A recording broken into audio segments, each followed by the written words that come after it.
네, 안녕하세요. 이원재입니다. 11월 1일 금요일 11월의 첫날이네요. 이원재 끝내주는 경제 라이브 시작하겠습니다. 11월이 격동의 달이 될 것도 같은데요. 일단 미국 시장에서 약간 격동이 시작됐네요. 나스닥이 폭락했어요. 근데 빅테크, 마이크로소프트 뭐 다 구글이니 실적이 괜찮았거든요. 근데 폭락한 게 혹시 미국 대선에서 지금 트럼프의 머스크하고 빅테크 기업들이 올인했는데 혹시 해리스 승률이 높아졌나? 이런 생각도 들고 투자자들이 먼저 냄새 맡고 빠져나가니까 뭐 여러 가지 변수가 있을 텐데 오늘 강정수 박사하고 11시 40분부터 살펴볼 테니까 끝까지 들어주시고요. 지금은 또 여러분들께서 궁금해하시고 또 사랑해주시는 정책이 경제다 시간인데요. 김준일 평론가님 그리고 윤영중 대표님 두 분 모시고 말씀 나눠보도록 하겠습니다. 안녕하세요. 어서 오세요. 안녕하세요. 네. 챗GPT가요. 검색 기능이 생겼어요. 그래가지고 오늘 아침 나온 기사까지 다 검색해가지고 정리해서 얘기해주거든요. 한번 들어보실래요? 예. 이 우리가 많이 궁금해하시는 일단 많이 나오는 얘기가 윤석열 대통령하고 명태균 씨 통화 녹음 그게 많이 지금 회자되고 있잖아요. 물어볼게요 한번. GPT 평론가님, 그 미국에 계실 텐데 그 지금 윤석열 대통령하고 명태균 씨하고 통화 녹음 파일이 나왔잖아요. 그 내용을 보면은 대통령이 여당 공천에 개입한 게 아닌가 그런 얘기가 나오는데 요거 좀 분석해가지고요. 대통령 탄핵 사유를 조각할 수 있는지 법적인 포인트를 몇 개 좀 알려주세요.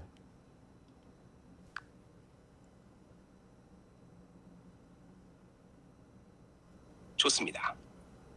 대통령의 통화 녹음 파일을 법적으로 분석해서 탄핵 사유가 될 만한 포인트를 짚어볼게요. 핵심은 이 통화 내용이 법 위반인지 그리고 얼마나 중대한 위반인지입니다. 1. 정치적 중립 의무 위반 가능성. 통화에서 윤 대통령이 여당 공천에 구체적으로 개입했다면 이는 공직선거법 제9조 위반 소지가 있어요. 대통령이라도 공천 과정에서 정치적 중립을 지켜야 하고 여당의 특정 후보를 지지하거나 반대하는 행위는 명백한 중립 의무 위반이죠. 이 부분이 탄핵 사유로 인정될 수 있는 첫 번째 포인트입니다. 헌법상 권한 남용 여부.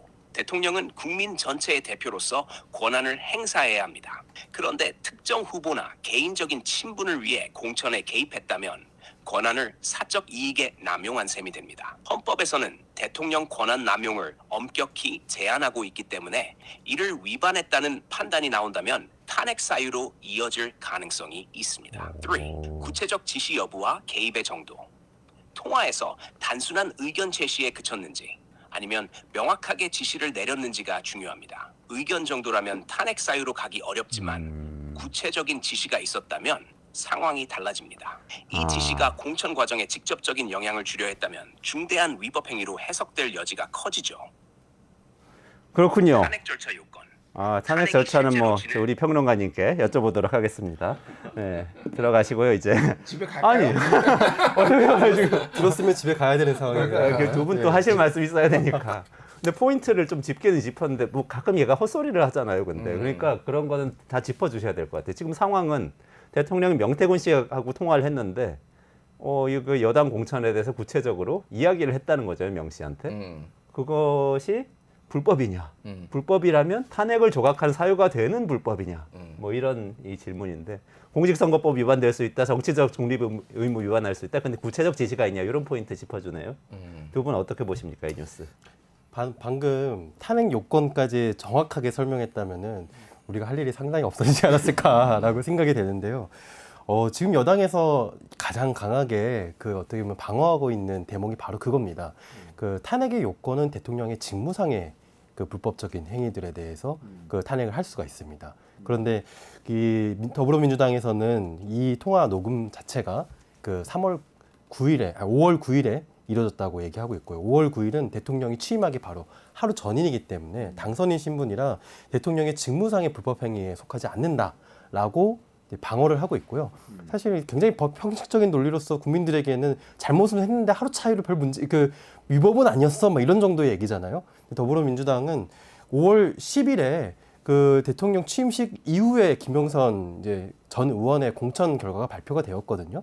그래서 대통령이 이미 이제 취임한 이후에 그 영향력이 행사되어 가지고 발표된 것으로 보여지기 때문에 대통령 직무상의 불법 행위다라고 이제 엇갈리고 있는 상황입니다. 아마 이 AI가 이것까지 정확하게 얘기한다면은 상당히 우려스럽네요. 네. 김준일 평론가님 어떻게 네. 보고 계세요? 모르겠어요. 저보다 똑똑한 것 같아요. 아니 그 아까 공직선거법 제9조 이런 얘기 그거 맞는 건가? 하여튼 일단 의견 주시고 그거 따로 그러니까 확인해 쟁점이 보고. 많은데 일단은 뭐 모르겠어. 탄핵 사유가 되는지는 그냥 명백하게 법률에 그 이제 헌법에 적혀 있잖아요. 헌법이나 법률을 위반해야 된다라는 거잖아요. 그러면 이제 이 행위가 정치자금법 위반이나 뇌물죄에 이제 해당될 수 있다라는 거는 선거 여론조사 비용의 대가로 이거 지금 김영선 공천을 줬을 가능성, 개연성들이 지금 의혹이 많이 나왔잖아요. 그러니까 80일에 조사하고 3억 7,500만 원 김건희한테 받으러 간다고 명태균이 강혜경한테 얘기를 했는데 빈손으로 오고 그 다음에 이제 했으니까 이게 사실은 그냥 단순한 공천 개입이 아니에요.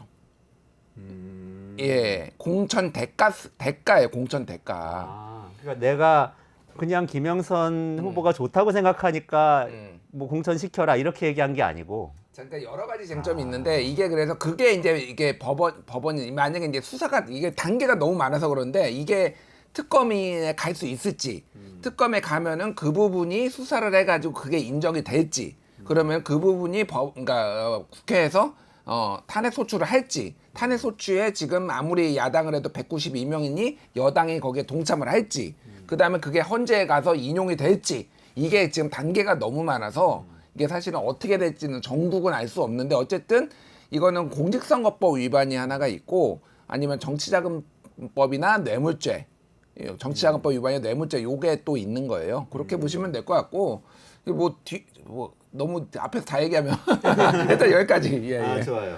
예. 근데 대통령실에서는 지금 사실 이게 명태균 씨가 많이 아마 내포된 건 이런 얘기 같아요. 명태균 씨가 많이 도와줬는데 연락해서 누구 공천해달라고 그러니까 거절을 하는데 이것도 내포된 이야기 제가 해석하는 겁니다. 이게 뭐 정확히 그런 워딩이라는 건 아니고 얘기를 하니까 그래 뭐 내가 좀 들어주는데 저쪽에서 좀 반응이 시원치 않은 것 같아 이렇게 얘기했다는 거잖아요. 그러니까 자기는 본인은 거절을 하는 걸 그런 방식으로 그냥 인간관계를 때문에 그렇게 얘기했다는 투에 그런 해명을 내놨어요. 오늘 재밌는 그걸 말평을 어떻게 하나 봤어요? 봤어요. 그 김은혜 전 청와대 홍보수석 지금 의원이시죠. 예전에 바이든 날리면 사건 때 그 날리면이 아니라고 이렇게 했었잖아요. 근데 오늘은 김영선 해줘라가 아니라 회줘라, 회를 줘라 이렇게 막 얘기하는 무슨 말이에요? 김은혜 의원이 이제 그 나와서 김영선 해줘라가 아니라 김영선 회줘라라는 뜻이라고 이렇게 브리핑하는 모습으로 이렇게 만평을 하나 비꼬는 만평을 하나 실었습니다. 그러니까 이 얘기는 대통령실에 지금 해명은 이런 얘기예요. 그러니까 대통령께서는 명태균 씨에게는 거짓말을 한 거고 지금 얘기하는 국민들에게 해명한 거가 사실이다라고 얘기하는 거잖아요. 근데 이 상식적으로 생각해 봤을 때 명태균 씨와 대통령 사이에 있었던 얘기들은 다 실행이 됐어요. 그리고 둘간에는 상당히 내밀한 얘기들, 김건희 여사 포함해서 얘기들 나눴는데 과연 둘간의 얘기들이 사실이었고 지금 국민들을 향해서 거짓말하는 거라고 누가 생각하지 않겠습니까? 그리고 저희 이 얘기는 꼭 하고 싶었는데 그 챗GPT가 못 해주는 것 중에 하나가 이제 맥락 설명이라고 생각을 합니다. 네. 저는 이제 어제 대화 녹음 그 파일이 공개되고 나서 딱 이런 생각이 들었습니다. 이제 탄핵 열차가 출발했구나라는 생각이 들었는데 이게 이제 우리가 박근혜 탄핵 때의 상황들을 다시 좀 되돌아볼 필요가 있습니다. 그 당시 첫 시작이 뭐였냐면은 한겨레 신문이 K스포츠 재단이랑 미르 재단이라는 희한한 재단이 생겼는데 맞아요. 그 재단에 갑자기 대기업들이 막 몇백억을 출자했다. 맞아요. 이 보도서부터 시작됐거든요. 네. 근데 그 다음부터 막 줄줄이 보도가 나오기 시작했습니다. 막 문체부 인사에 문제가 있다. 뭐 정윤아 씨의 2대 입학 가운 성적에도 문제가 있다. 뭐 삼성물산 제일모직에도 뭐 그 합병 사이에 뭐가 문제가 있다. 막 그 최순실과 관련된 의혹들이 막 줄줄이 나왔었습니다. 근데 거기서 우리가 스모킹건이라고 알려진 탁 터진 게 뭐였냐면은 태블릿 PC건이었습니다. 태블릿 PC건이 어떤 의미를 가지고 있냐면 우리가 그동안 나왔었던 최순실에 관련된 모든 의혹들과 박근혜 대통령 사이에 완벽한 연결고리가 생긴 것입니다. 우리가 이 사건을 잘 보면 그동안 김건희 여사와 관련된 이 고구마 줄기처럼 뭐 최상명 그 당시 특검 때부터 특검 해지지 않은 특검 사건 때부터 시작해서 뭐 지금의 이제 주가 조작 사건 그리고 이번에 공천 개입 논란, 당무 개입 논란 뭐 여러 가지 일들이 막 터져 나왔었잖아요. 그리고 그것들이 김건희 여사의 굉장히 이제 문제적인 행동들이 윤석열 대통령과 처음으로 연결고리가 드러난 것입니다. 물론 이게 뭐 당선자 신분이다, 대통령 신분이다 이게 중요한 게 아니고 앞으로 민주당이 또 뭐 하나 더 이제 그 계속해서 이제 밝힐 녹취록이 있다라고 얘기를 하고 있잖아요. 그래서 그러니까 윤 대표님 말씀은 이 덕담 차원의 얘기란 해명은 맞다는 거예요, 아니라는 거예요? 이건 말도 안 되는 얘기죠. 말도 안 되는 네, 얘기다. 말도 안 되는 얘기죠. 네. 그러면 그건 실제로 개입을 한 것을 인정한 녹음 파일이 나온 거라고 봐야 된다. 말하자면 당연히 최순실 씨의 그 태블릿 PC가 나온 것처럼 연설문이 나온 것처럼 아니 명태균과 대통령 사이에 있었던 행위들이 이루어지지가 않았으면 모를까. 다 이루어졌잖아요. 예. 우리가 그 사인들 간의 대화가 거짓말이라고 생각하고 국민들께 얘기한 게 사실이라고요.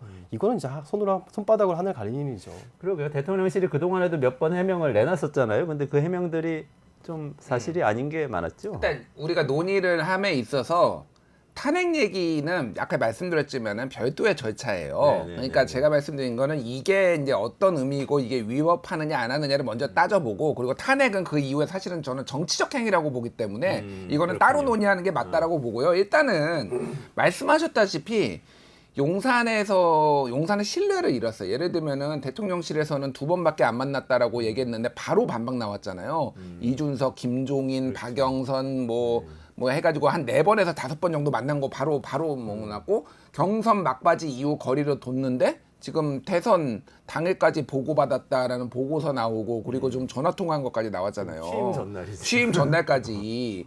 그러니까 그리고 뭐 윤석열하고 명태균하고 뭐 문자나 전화 통화가 그동안 없었다라고 얘기를 했는데 사실 우리가 김건희의 목소리가 나올 거라고 생각을 했는데 윤석열 목소리가 바로 나온 거잖아요. 그러니까 거짓말 한 거는 다 뽀록이 났다 쉽게 얘기를 하면 그러니까 대통령실의 해명은 신뢰가 없다라는 걸 하나를 이제 말씀드리고 이게 그러니까 사실은 윤석열 목소리가 요것만 딱 나왔으면은 그러면은 사실 정치적 공방의 여지라도 있어요. 그런데 말씀하셨다시피 이제 엄청나게 많은 일이 있었잖아요. 제가 시간이 많지 않지만 짧게 재구성을 해볼게요. 그동안 나왔던 녹취록들을 얘기를 해보면은 뭐 엄청 많은 거였지만 핵심적인 것만 할게요.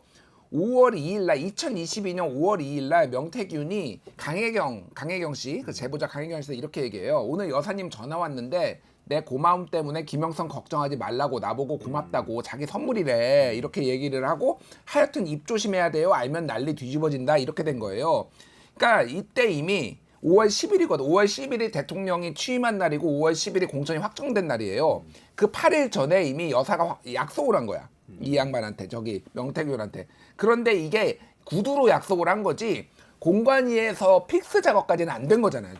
지금 정황을 보면은 그러니까 명태균이 전화를 해요. 그 어저께 이제 공개된 녹취가 2개가 있잖아요. 하나는 윤석열 대통령 목소리가 있고 하나는 6월 2022년 6월 15일에 요 상황을 설명하면서 지인한테 얘기하는 거. 지 마누라가 옆에서 아니 오빠 명선생이 명선생 그거 처리 안 했어? 명선생이 이렇게 아침에 이렇게 놀래가지고 전화 오게 만드는 게 이게 오빠 대통령으로서 자격이 있는 거야? 이 얘기를 저 워딩을 제가 그대로 읽은 거예요. 그러니까 5월 9일 날 아침에 명태균이 전화를 한 거예요.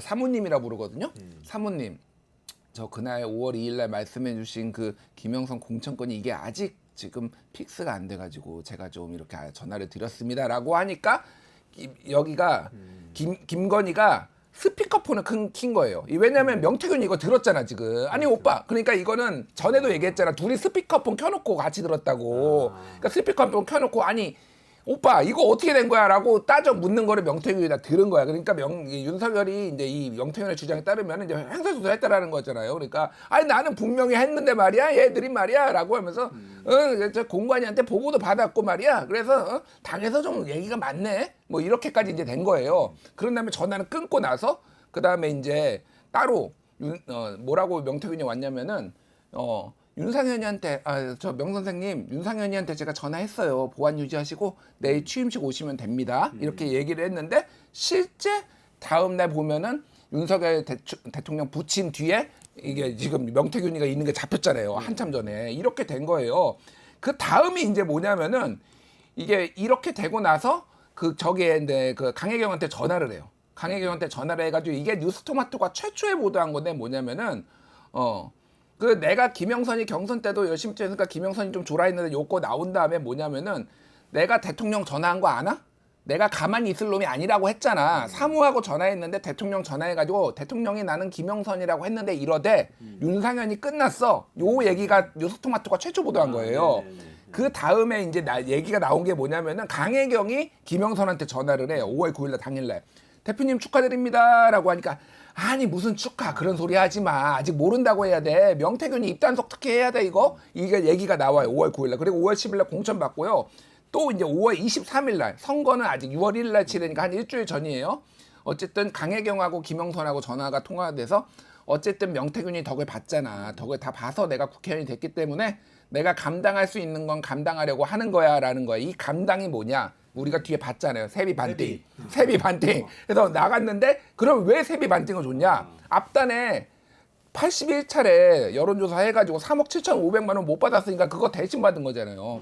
이 모든 조각이 어제 윤석열의 목소리로 다 맞아 떨어지는 게 된 거예요. 그러니까 끝난 거예요. 그러니까 사실 이거는 소리가 완성이 된 거네요. 완전히 완성됐어요. 그러니까 빼지를 못하니까 윤석열 목소리 아니다 조작이다 이런 얘기는 도저히 안 되는 거지. 그러니까 기억이 안 난다. 이거 사소한 일이라서 기억이 안 난다. 당선 전날이라서 전화 100통 받았는데 그리고 그냥 덕담한 거다. 이런 식으로 이제 이렇게 되는 거예요. 그러니까 이게 저도 이 풀스토리에 대한 설명들을 사실 아까 이제 AI가 그것까지 할 수 있으려나 그런 걱정까지 했었는데요.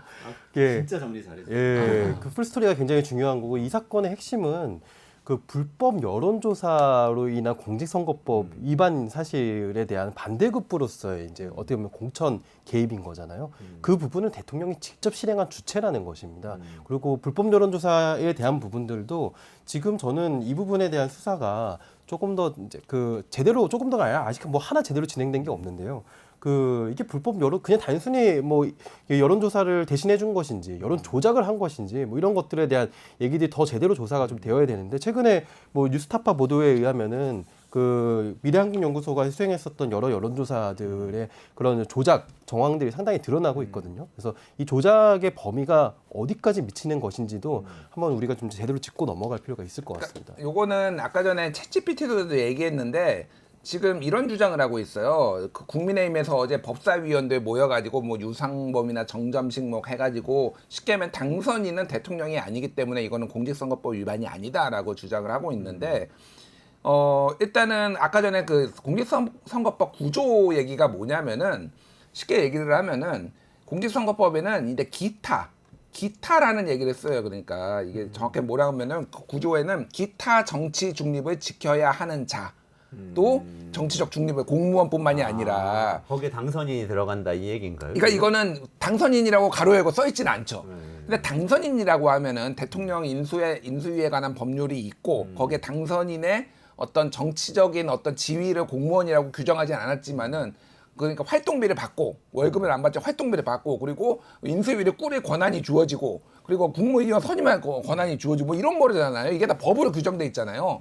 그러면은 이 구조에 명시된 기타 정치 중립을 지켜야 하는 자라고 선거법 위반으로 볼 수가 있다라는 주장을 이제 야당이나 뭐 법률가들은 하고 있고 국힘은 아니라고 주장을 하고 있고 또 하나는 아예 그러니까 그거랑 상관없이 민주당의 주장은 뭐냐면은 이게 5월 9일에 전화 통화를 했지만은 실제 공천이 된 거는 5월 10일이잖아요. 공천 확정.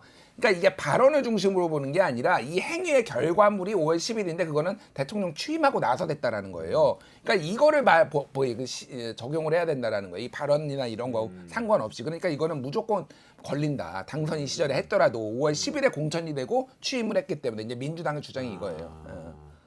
지금 진실 공방이 약간은 있어요. 아까 스토리 완성됐다고 하셨지만 명태균 씨는 또 어떻게 보면 조금 명태균 씨 입장이 묘한데 이걸 좀 디펜스하는 입장에 녹취가 중간에 빠졌고 뭐 이렇게 짜집게 됐다는 취지로 얘기하던데 이거는 어떻게 봐야 돼요? 이분은 지금 어떤 생각인지 내가 좀 궁금하고. 헛소리예요. 아니 그러니까 근데 일단 지금 이 녹음은 명태균 씨가 공개한 건 아니잖아요. 이거 어떻게 된 거죠? 이거는 노컷뉴스 보도에 따르면은 명태균의 운전기사. 그러니까 명태균하고 김영선은 사람을 같이 썼어요. 명태균의 운전기사인데 이 사람이 김영선이 당선되고 나서 김영선의 운전기사로 갔어요. 그러면서 명태균을 또 태우고 갔어요. 강혜경 씨도 원래 명태균이 데리고 있었던 부소장인데 거기에 자금 담당 김영선의 자금 담당자로 갔어요. 그것도 대가성이네. 어떻게 보면. 뭐가 됐든 하여간. 퇴직시켜준 거잖아. 그리고 김태열이라고 지금 미래한국연구소 전 소장 있잖아요. 왜냐면 명태균은 본인이 신용불량자인데다가 선거법 위반건이 있어가지고 그거를 운영할 수가 없으니까 김태열은 김영선의 오촌이에요. 그리고 김영선의 법무법인의 법무실장을 했어요. 근데 여기에 미래한국연구소 소장을 하고 그런 다음에 저기 예전에 시사경남이라고 있었거든요. 명태균이 운영했다가 폐업한 언론사가 있는데 거기에 보도국장을 했어요. 그러니까 이 사람들은 다 사람까지 공유도 하고 돈도 공유하고 그리고 명태균이 그 김태열하고 강혜경 카드 쓰고 개인 카드 신용불량자니까 뭐 이런 상황이에요. 그런데 그 중에서 운전기사가 이거를 녹음을 했거나 아니면은 블랙박스에 녹음된 거. 그래서 소리가 지지지직 거리잖아요. 이거 바람 소리 같은 게 들리잖아요. 운전 중에 된 거예요, 이게 그러니까. 그러니까 스피커폰으로 통화하는 게 녹음이 된 그런 상황인 거죠? 들려준 거죠, 그러니까. 아, 들려준 예, 거를. 예, 예. 들려줬다라고 하고 있어요. 그러니까 들려준 모르게 거를 그거는 민주당 녹음을 쪽의 했다. 주장인데 어쨌든 스피커폰으로 한 건지 아니면은 뭐 그거는 모르겠으나 어쨌든 블랙박스 아니면은 아예 작심하고 이 사람이 그때부터 녹음했을 가능성이 있는데 저는 블랙박스 가능성이 좀 더 큰 것 같아요. 왜냐하면 이거를 운전하면서 일일이 이거를 할 때마다 이렇게 하는 거는 좀 쉽지 않고 음성이 녹음되는 블랙박스를 한 번에 이제 해가지고 가지고 있었다. 편집된 거다 이 얘기에 대해서는. 아니 뭐 편집됐을 수도 있고 안 될 수도 있는데 사실 취지가 흐트러지지 않을 아니, 것 같아요. 내용을 아예 뭘 편집이고 거기서 뭘 편집이 필요한. 무슨 얘기가 필요해 이게. 저는 명태균 씨의 미묘한 태도 변화를 한번 눈여겨볼 필요가 있다고 생각합니다. 특히 어제 뭐 통화의 중간 내용이 빠졌다, 혹은 이제 뭐 아마 노컷 뉴스였나요? 언론 인터뷰 잠시 응하면서 지금 선침 묘소의 모든 데이터 자료가 있는데 불태우러 간다라고 해가지고 또 한바탕 난리가 났었습니다. 선친 묘수. 그러니까 뭐 본인 말에 의하면 선침 묘사는 뭐 검찰이 함부로 거기 파지 못할 테니까 거기다가 그 모든 자료를 다 묻어놨다는 거예요. 그래서 지금 어제 전국의 기자들이 선침 묘소를 찾으러 다녔습니다. 지금 전국을 헤매고 다녔고 지금 그 고향이 어딘지 고향이 인근 일대를 뒤져가지고 마을 사람들 물어보고 해서 선침 묘소가 어딘지 검찰이 확인해줬어요. 선침 묘소 없다, 화장했다. 예, 화장. 예, 근데 검찰이 왜 알고 있는지도 참 의문인데 검찰이 확인해줬습니다. 그래서 기자들이 참 허탈해했는데 아무튼 이 명태균 씨의 이 미묘한 태도의 변화와 어제 이제 뭐 선침 묘소에 묻으러 간 걸 다 태우러 간다 막 이런 얘기 했던 거는 대통령실에 메시지를 주는 겁니다. 제가 보기엔 그렇습니다. 대통령실에 나 좀 살려달라. 나 그런 건들지 거죠. 살려달라, 또 건들지 말라. 그런 이 두 가지를 같이 얘기하고 있는 거. 나 이만한 데이터 갖고 있는데 아직은 풀 생각 없어. 그리고 내가 다 태울 의지까지도 있으니까 이게 어떤 자료인지 알지? 이거 건드리면은 한 달 만에 탄핵이야.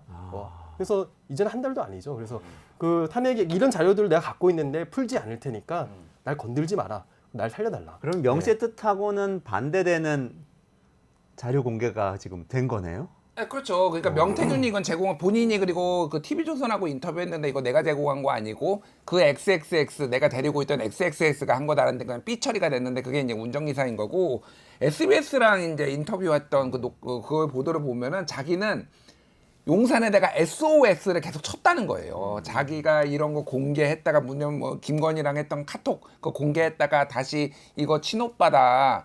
그거 서결이 오빠 아니다라고 자기가 확인해주고 막 이런 거 있잖아요. 그러니까 계속 태도를 바꾼 게 SOS를 쳤다라고 자기는 주장을 하는 건데 지금 이제 판이 바뀐 거죠. 그러니까 이게 공개가 됨으로써 사실은 내가 이 정도를 가지고 있으니까 니들이 날 건드리면은 나는 가만히 있지 않을 거야라고 했는데 그거를 민주당이 사실상 다 가지고 있다라고 보면은 명태균은 협상력이 급격히 떨어진 거예요. 그러니까 지금 그렇게 이제 돼가고 있는 판국이고 묘소는 붙인 묘소는 일주일부터 얘기했어요. 사실은 언론에다가 그러니까 사람들이 주목을 안 해서 그렇지 붙인 묘소에다가 내가 다 뒀다고 하는데 니들 파묘할 수 있으면 파묘해봐 뭐 이런 얘기를 했는데 어제는 아예 그거를 불태우러 가겠다라고 얘기를 했거든요. 제가 말하는 거는 검찰입니다 지금.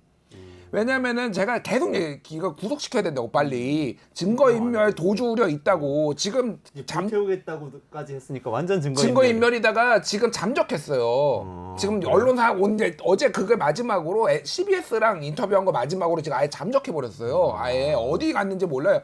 제가 그래서 계속 얘기했잖아요. 검찰 직무유기네 이거. 이건 직무유기라고 나 같은 사람도 딱 보면 얘가 지금 무슨 짓 할지 모르는데 이게 설령 그게 거기에 묘소가 없고 뭐 가묘를 세워놨을지 어쩐지 모르지만 그렇다고 하더라도 저 정도 얘기를 하고 했으면은 빨리 증거인멸 의사를 공개적으로 얘기한 거잖아요. 네, 파묘 거기에다가 그러니까 어쨌든 붙인 묘소에다가 묻어놨다라고 하는 것 자체가 이미 증거인멸이 가능성이 있는 거잖아요. 그러면은 검찰이 진작했어야 되는데 어제 다시 압수수색은 했거든요. 명태균 집을. 근데 명태균을 잡아야지. 긴급 체포할 사안이에요. 근데 안 하고 있다. 이제 그리고 지금 행적이 묘연하다. 이거는 무조건 특검 가야 돼요. 그러니까 제가 계속 얘기하잖아요. 이거는 검찰이 믿을 수가 없는 이 존재들이다. 얘들은. 그리고 검사 탄핵 사유가 될 것 같다. 이거는 어쩐지. 아니 검찰 해체 사유입니다. 이거는 이 정도의 혐의가 확실하고 증거인멸을 공개적으로 얘기하면서 역사상 그 이렇게까지 수사를 제대로 안 하고 이 사람을 갖다가 인신 구속을 안 하는 탄핵가 없습니다. 그래서 이거는 분명히 구속 사유거든요. 이 증거인멸을 공개적으로 얘기했잖아요. 그러니까 예. 이럴 때에 진짜 기소 독점권이 정치적으로 어떻게 악용될 수 있는지 딱 보여주니까 사실 검찰 해체 뭐 과격한 표현이지만 사실 검찰 개혁 법안이 나와 있죠 이미. 그렇다고 이제 연관이 되네요. 한 가지 근데 또 확인해야 될 게 저 진짜 흥미로운 얘기 이거였어요.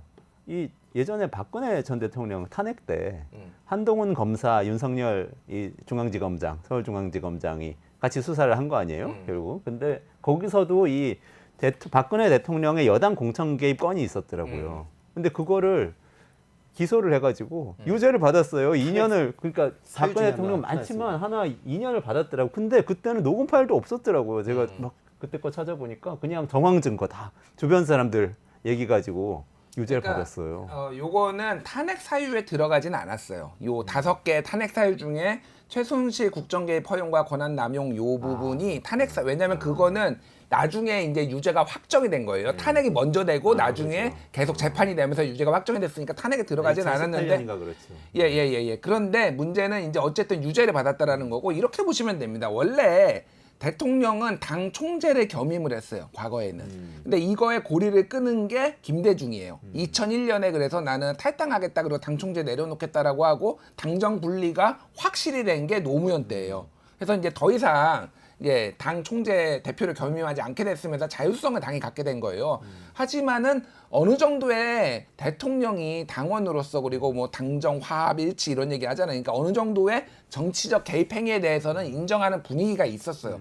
그런데 그거를 깨버린 게 윤석열이라는. 그러니까 쉽게 얘기하면 검사 윤석열이 지금 대통령 윤석열의 목을 죄고 있다. 이 정도로 보시면 돼요. 왜 그러냐면은 그때 완전히 잘라버린 거군요. 그러니까요. 그러니까 기소를 함으로써. 당시에 뭐였냐면은 2015년 11월부터 2016년 3월까지 친박들을 당선시킬 목적으로 지역구 선정, 경선 유세 관여를 하고 선거 여론조사를 돌렸다라는 거예요. 그래서 이거를 검찰이 기소를 해서 징역 2년을 받아냈거든요. 당시에 논란이 있었어요. 야, 솔직히 대통령이 이 정도는 할 수도 있는 거 아니야? 어차피 당이 잘 돼야지 대통령도 잘 되는 거니까 이렇게 할 수 있는 거야. 이런 논란이 있었지만 어쨌든 그거를 법원의 판례로 만든 게 윤석열이에요. 근데 이거는 쉽게 얘기를 하면 현기환 정무수석한테 보고받고 자기가 직접 돌린 것도 아니고 밑에 애들이 돌려서 간접적인 정황이잖아요. 이것도 징역 2년인데 윤석열은 지금 본인이 공천을 주라고 했어요. 직접 주라고 했어요. 이건 징역 5년이야. 이거 왜냐면 최대 5년이거든. 거의 징역 5년짜리예요. 제가 보기에는 이거는. 이렇게 이제 논리 구성이 되는 거니까 윤석열의 부메랑이다. 그러니까. 검사 윤석열이 대통령 윤석열을 잡았다 이렇게 되네. 저희 하고 싶은 말 다 해버렸는데 한동훈 대표는 지금 여기 대해서 뭐 얘기했나요? 한동훈 대표 아직 아무 얘기도 내놓지 않았고요. 한동훈 대표가 할 말이 진짜 없을 겁니다. 지금 뭐 윤핵관들은 하루 차이로 당선이신 분이기 때문에 괜찮다. 뭐 이렇게 국민 눈높이와 맞지 않는 얘기를 하고 있는데 한동훈 대표는 지금 국민 눈높이를 강조하고 있잖아요. 그래서 아마 과연 여기에 대해서 어떤 말을 내놓을지 저는 상당히 궁금해하고 있습니다. 아 그렇군요. 앞으로 이제 마지막 우리 처음에 잠깐 얘기했던 탄핵 얘기 한 말씀씩 정리해 주시고 그리고 우리 예산 얘기해야 돼요.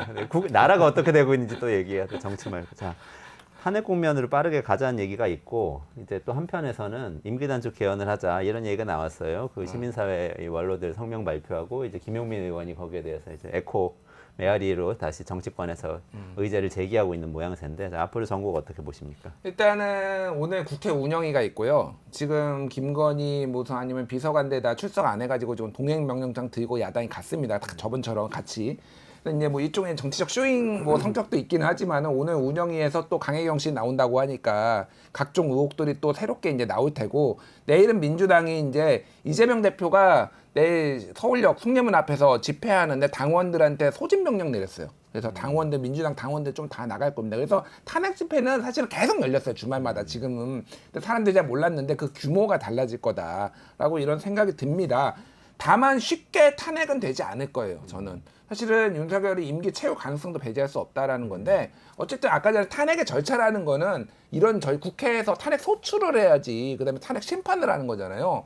소추가 될 것인가? 왜냐하면 보수 진영이나 이쪽에서는 어쨌든 우리가 그때 뭐 여론에 밀려가지고 박근혜 탄핵했다가 보수만 괴멸했어. 뭐하러 우리가? 그리고 사실 정치적 효능감도 어쨌든 문재인 정부가 탄핵 이후에 들어섰지만은 정말로 어떤 대한민국의 한 단계 밖으로 앞으로 나아가는 거가 됐냐? 그리고 어떤 정치적 갈등을 해결하는 거냐?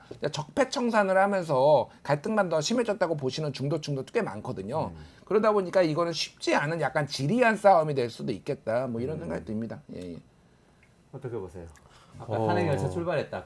그렇게 말씀해 주셨어요. 네, 아무래도 출발했죠. 그리고 어제 한국외대랑 뭐 민교협에서 그 이제 대통령 탄핵과 관련해 대통령이 더 이상 이제 이 사안에 대해 또 김건희 특검이 이루어져야 된다라는 이제 성명을 발표를 했었거든요.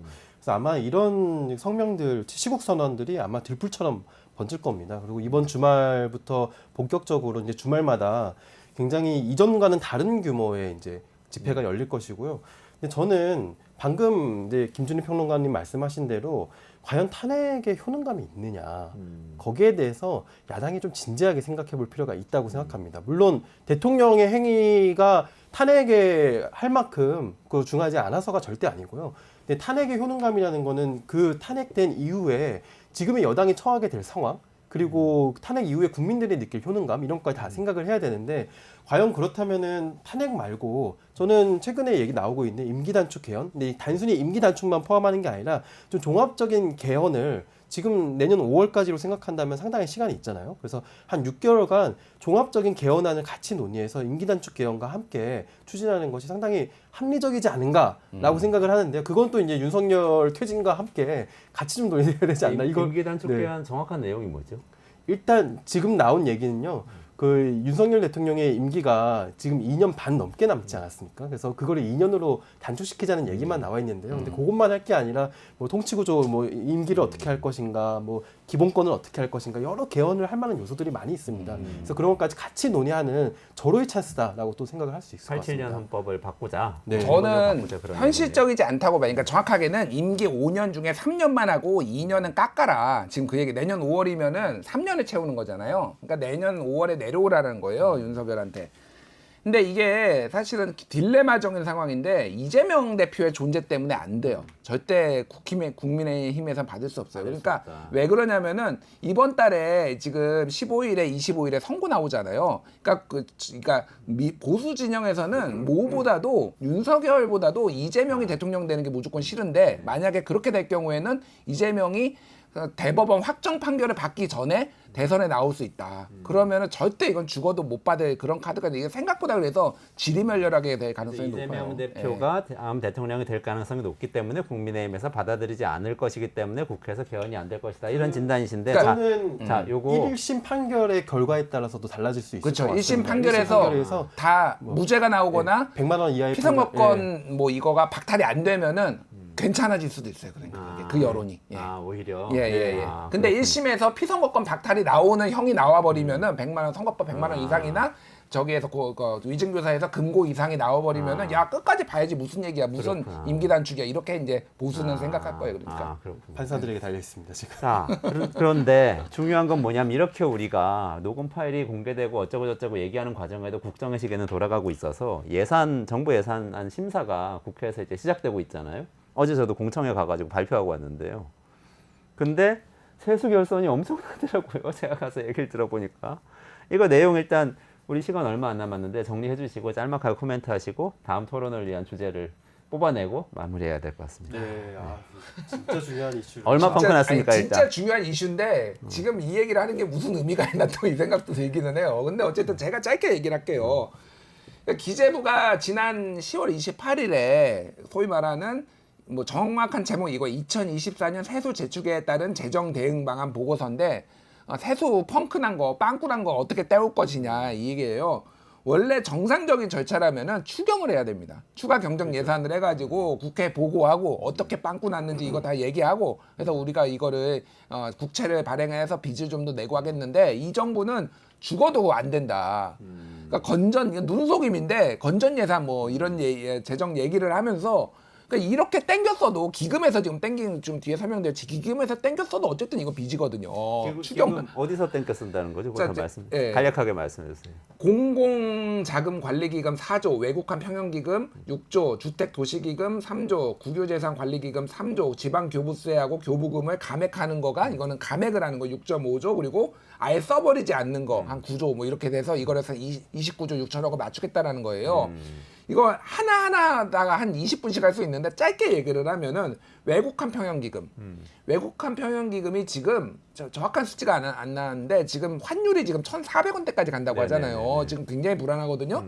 그래서 지금 한 40조가 줄었어요. 이 정부 출범하고 나서. 아직도 250조 있으니까 상관없다라고 얘기를 하고 있는데 실제 가용 가능한 유동성 자금은 그거보다 훨씬 적어요. 한 70조밖에 안 됩니다. 근데 이거를 땡겨 쓰는 게 맞느냐 지금 환율이 이렇게 급등하고 있는데 지금도 계속 방어하고 있고 외평기금이 IMF 때 우리 막 환율 1,800원 막 이렇게 오를 때 나라 망하게 생겼으니까 그 다음에 확충해가지고 예. 환율이 너무 오르고 그러면 달러를 하고 원화를 계속 이렇게 환율을 조절하기 위해서 환율 교환하면서 방어용. 환율 방어용으로 예. 해놓은 거죠. 외평기금은 얼마를 쓰느냐도 중요한 게 아니라 외평기금의 규모가 얼마가 있다가 국가의 심해성을 작용합니다. 그렇구나. 네, 그렇게 함부로 보는 게 외국인 아닙니다. 투자자들이 보기에 네, 네. 환율 너무 폭락하면은 저거 어떻게 막아주겠구나. 예, 이런 쟤네 생각을 실탄이 있네 했습니다. 없네 그걸 확인하는 겁니다. 나라 망하지 네. 않겠구나. 그리고 근데 땡겨 쓴다. 주택도시기금은 쉽게 얘기하면은 이게 청약 이게 정부 돈이 아니에요 사실은. 우리 청약 저축한 거 청약 저축이니까 정부는 맡아서 우리도. 관리하는 거지 정부가 뺐으면 안 되는 돈이에요. 정부는 이게 부채로 잡힙니다. 근데 이거를 청약 통장을 지금 지금까지 건드린다고 막 해가지고 기재부에서는 아니 청약 통장까지 쓰는 건 아니야 이렇게 얘기를 했는데 청약 통장의 금액도 얼마 전에 올렸어요 상한을. 근데 이거를 연결시켜 보니까 정부가 돈이 없어서 국민들한테 청약 통장 더 저금 많이 하게 하고 지금 뜯으려는 거 아니야? 이자 더 주라고 그러고 은행들한테 그러니까 그랬는데 지자체 그렇게 된것 지금 같아. 작년에도 19조 원을 안 줬어요 지자체를. 그걸 안 줬는데 그것 때문에 지금 권한쟁의 심판 들어갔거든요. 저 받아야 될 거는 지자체랑 중앙정부랑 하고 있는데 올해 또 안 주겠다라는 거고 무슨 얘기를 했냐면은 야 우리 줄 돈 없으니까 너희 벌금 많이 걷어. 그런 얘기까지 했어요. 벌금 과태료 벌금 걷어가지고 니들이 지자체 예산 땜빵해 이렇게까지 지금 기재부가 얘기를 했어요. 그러니까 외평기금, 주택도시기금, 지자체 이 교부금 있고 그다음에 공적자금 예. 관리기금 그거 다 땡겨서 쓴다는 건데 어쨌든 적잖은 걸 기금에서 땡겨 쓰는데 기금은 원래 목적이 있는데 땡겨 쓴 다음에 그냥 적자 안 난 것처럼 그냥 있는 돈 쓴 것처럼 한다는 거죠. 그 지자체에 가는 그 교부금 관련해서 어떻게 생각하세요? 교부금은 작년에 18조 원을 아예 말도 없이 안 줬는데요. 그래도 이번에는 기재부가 당당하게 얼마를 안 주겠다 이렇게 발표를 한 게 유일한 차이입니다. 뭐 현재 권한쟁의 심판도 벌어지고 있고 여러 가지 논의가 있으니까 약간 태도가 달라진 것으로 보이는데 제가 누차 얘기하지만 이렇게 한다면은 국회에서 예산 심의를 하는 취지나 그런 것들이 정당성이 다 무너집니다. 국회에서 예산 심의를 왜 합니까? 국민의 대표인 국회가 국회 정부가 짜온 예산안을 이거대로 심의하고 의결해서 이거대로 하십시오라고 해가지고 이 국정 3권 분립의 시스템이 완성이 되는 겁니다. 근데 정부가 국회에서 예산 심의를 받고 의결한 예산을 마음대로 감액해버리고 마음대로 조정해버리잖아요. 그리고 그 이후에 사실 이거를 하는 절차가 있습니다. 제가 자세히 찾아보니까 헌법에만 명시되어 있고 국가재정법이나 다른 국회법 관련돼서는 아주 구체적인 좀 조항이 좀 부족한 부분이 좀 있는 것 같습니다. 법적 미비점들이 좀 있는 것 같은데 근데 헌법에는 분명히 나와 있습니다. 그러니까 정부가 이렇게 표현되어 있는데요. 헌법 제56조에 의하면 정부는 예산의 변경을 가할 필요가 있을 때에는 추가 경정 예산을 편성하여 국회에 제출할 수 있다. 그러니까 예산의 변경을 가할 필요가 있을 때. 자, 지금 이런 30조 원 규모의 세수가 덜 들어온다는 것은 당연히 예산의 변경을 가할 필요가 있는 경우입니다. 저는 뭐 이 방송에서 다시 한번 강조하지만 이렇게 하면 예산 심의 자체가 의미가 없다. 예. 야당은 차라리 이번 예산안 심의를 한번 거부하고 준예산 사태를 불사하더라도 그 추가 경정 예산을 제대로 절차대로 제대로 지켜서 예산안 심의가 이루어질 수 있도록 할 필요가 있다라는 말씀 좀 드리고 싶습니다. 제가 어제 이 국회 예결위에 공청회에 갔었거든요. 근데 네. 국회가 예산 심사 시작하기 직전에 5명의 전문가들을 불러가지고 예결위 의원들 뭐 30몇 명이 앉아서 그 전문가들 의견을 들어요. 진술인이라고 그럽니다. 그런 다음에 막 엄청 막 고문하듯이 물어봐요. 막 이거 뭐냐 저거 뭐냐. 또 뭐 의견이 다르고 의원 본인하고 의견이 다르면 막 면박하고 그러는데 거기 가서 이제 한 3시간 앉아 있었어요. 근데 이 기금 사용하는 문제 있잖아요. 사실 그 5명의 전문가들을 스펙트럼을 구성하거든요. 보수적인 분이 보통 지금 의원들 구성하고 비슷하게 지금 같은 경우 보수적인 분 2분, 상대적으로 중도 진보 쪽이 한 3명 이런 정도가 됐는데 보수적인 분들한테 이 의원들이 기금 사용한 거 이거 정상입니까 물어봤을 때 다 뭐 서울대 교수님이고 뭐 정통 주류 경제학자들 안 됩니다. 무조건 안 됩니다. 이거는 찬성하는 사람이 없어요 전문가들. 보수의 가치하고 아무 상관이 없는 거예요. 솔직히 이거는. 그러니까 저는 편법도 아니고 이거는 위법이라고 봅니다. 솔직히 이 정도면은 이거 이렇게 하면 안 되는 거예요. 그러니까 이거는 경제학을 공부하신 분일수록 오히려 이거에 대해서 엄격하게 보시고 오히려 맞아요. 심각하게 보는 거예요. 그러니까 당연히 적자가 났으면 적자 났습니다. 빚을 내겠습니다 해서 의회에서 통과를 시켜서 그걸 재가를 받고 예산을 써야 되는 거잖아요. 근데 적자 났지만 빚은 안 내요라고 이렇게 편법으로 가는 건데 더 놀란 거 한 가지. 그래서 막 물어보니까 기재부 쪽에서 나오거든요. 기재부 쪽에서는 지출구조조정으로 이거 해결하겠습니다. 그래요. 그러니까 의원들이 근데 지출구조조정 뭘 어떻게 하는 건지 목록을 제출해 주세요. 그랬더니 목록 제출 못 합니다. 못 찾네요. 그러니까 그래서 지출구조조정 할 예정에 있다고 그러지 않았어요? 계획이 있죠? 사업은 다 있습니다. 목록 제출하세요. 목록 제출 못 합니다. 막무가내요 진짜 완전히. 저 정말 놀랐어요. 저는 기재부 고발해야 된다고 봐요. 농담이 아니라 저번에도 한번 제가 말씀드렸잖아요. 이거 가만두면 안 돼요 진짜로. 너무 뻔뻔하고 그러니까 이렇게 세수 펑크가 난 게 계산을 잘못한 건데 정말로 모르고 이렇게 계산을 잘못했을까요? 감세 때문에 된 건데 감세를 계산을 해요. 감세를 하면 얼마가 줄어들지 감세 효과 막 몇 조 원이라고 막 발표했죠. 네, 그러니까 그러면 얼마가 줄어들지 다 알아요. 그런데 그러면은 이제 예산안 통과하는데 힘드니까 일단은 부풀려 가지고 거의 저는 분식회계라고 봐요. 이거는 거의 분식회계 수준으로 이렇게 뻥튀기 해놨다가 나중에 이제 걸렸는데 결과가 이렇게 나왔는데 이거를 이제 잘못했다라고 하고 이제 추경도 안 하겠다라고 하고 막 아무 돈이나 막 남의 돈 막 다 땡겨 쓰는 거예요. 거의 강도짓입니다. 제가 보기에는 이거는. 대통령께서 지금 한국 경제가 내부에서만 안 좋은 평가가 나오고 국제적으로는 엄청난 평가를 받고 있다고 연설에서 말씀하셨잖아요. 이번에 3분기 경제 성장률이 바닥을 찍었습니다. 0.1에 0.1. 지금 서민 경제는 무너져가고 있고 저희가 이 방송에서 여러 번 얘기했듯이 자영업자들 생태계는 지금 망하고 거의 무너지고 붕괴 수준입니다. 지금 대통령 퇴진이 필요한 이유는 우리가 뭐 여러 가지 뭐 국정농단이니 뭐 공천 개입이니 이것도 당연히 중요하지만 지금 경제가 무너지고 있어요. 그래서 지금 경제가 무너지고 국정도 무너지고 있지만 또 간밤에 나스닥이 무너져가지고 강정수 박사님이 밖에서 기다리고 계신데 조금만 기다리시면은 나스닥하고 빅테크에 이 트럼프 당선 이 목매고 있는 그 이야기 좀 들어봐야 돼서 마무리 좀 해야 될 것 같아요. 끝이 안 나지만 더 얘기하고 싶은데 죄송합니다. 근데 오늘 정말 이 생각은 드네요. 이게 우리가 녹음 파일이 불법이네 아니네. 뭐 사람들이 거리로 나오네 안 나오네 이런 거 따지는 것도 중요하지만 그런데 시간 보내다가 진짜 예산을 이렇게 세수 펑크가 낸 거를 편법으로 이렇게 넘어가가지고 수십조 원을 국가가 편법으로 사용하고 있는 상황에 국가에 우리가 내년에 살게 되는 거예요. 그래도 괜찮은 건가? 저 요거 하나만 말씀드릴게요. 그때 박근혜 탄핵 때 이제 이정미 헌법재판관이 결정문을 읽었잖아요. 그 중에서 너무 기니까 제가 핵심적인 것만 읽을게요. 그러니까 피청구인은 대국민 담화에서 진상규명에 협조하겠다고 했으나 정작 검찰과 특검의 조사에 응하지 않았고 청와대엔 압수수색도 하지 않았습니다. 법 위배 행위가 반복되지 않도록 하여야 할 헌법 수호 의지가 드러나지 않았다. 그래서 피청구인을 파면함으로써 얻는 헌법 수호의 이익이 압도적으로 크다고 할 수 있다. 이렇게 얘기를 했어요. 쉽게 얘기를 하면은 수사를 거부하는 것도 탄핵에 들어갈 수 있는 거예요. 지금 과거의 사례를 봤을 때. 그리고 이 법 위반이 만약에 드러나면은 이 사람이 탄핵하는 게 국가적 이익이면 탄핵할 수 있다라고 지금 얘기를 한 겁니다. 그러니까 저는 지금 제가 진짜 말 되게 신중하게 하는데 이제 무정부 상태다. 이거 대한민국은 지금 진짜 국민들이 냉정하게 판단해요. 그러니까 막 이렇게 녹취록 때문에 흥분하는 게 아니라 정말로 이 사람을 그러니까 윤을 탄핵을 해가지고 얻는 국가적 이익과 이거를 이제는 냉정하게 좀 계산을 해봐야 될 타이밍까지 왔다. 제가 보기에는 진짜. 탄핵의 손익계산서를 짜봐야 된다. 좋습니다. 마지막 한 말씀 하시죠. 제가 요새 열심히 하는 일이 뭐냐면은 기후재정 포럼이라는 걸 만들어서 국회에서 이제 기후재정 토론회 연속 토론회를 개최를 했거든요. 정말 중요하고 지금 정말 시급합니다. 대한민국 정부가 기후 재정의 분야에서는 정말 준비가 안 되어 있고 이게 단순히 지구가 망하고 있는 것도 당연히 너무나도 큰 문제지만 이게 당장의 기후 무역 규범으로도 다가오고 있거든요. 여기 한국 정부가 완전히 준비가 안 돼 있습니다. 윤석열 정부가 지난 2년 반 동안 여기에 대한 준비를 하나도 못했는데 수출 대기업들이 초비상에 걸렸습니다. 그래서 이 부분에 대한 부분이 굉장히 중요한데 지금 우리가 과연 이런 거 언제 대응할 겁니까? 지금 의료도 개판이고 지금 모든 것들이 완전 다 비상에 걸렸는데 지금 언제까지 이런 걸로 시간을 낭비해야 되는지 정말 답답한 상황입니다. 그래서 빨리 정리하고 우리가 진짜 해야 할 일들을 할 수 있는 그런 정부가 좀 수립되었으면 좋겠습니다. 예, 냉정하게 손익계산서 잘 작성을 해서 대응을 하도록 하고 주말 동안 잘 작성해 주시고 심준일 평론가님은 월요일에 또 금요일에 오셔가지고 다시 말씀해 주세요. 네, 여기까지 진행하고 인사드리도록 하고 조금만 기다리시면 강정수 박사 나오니까 같이 빅테크 이야기 들어주세요. 고맙습니다. 예, 네. 감사합니다.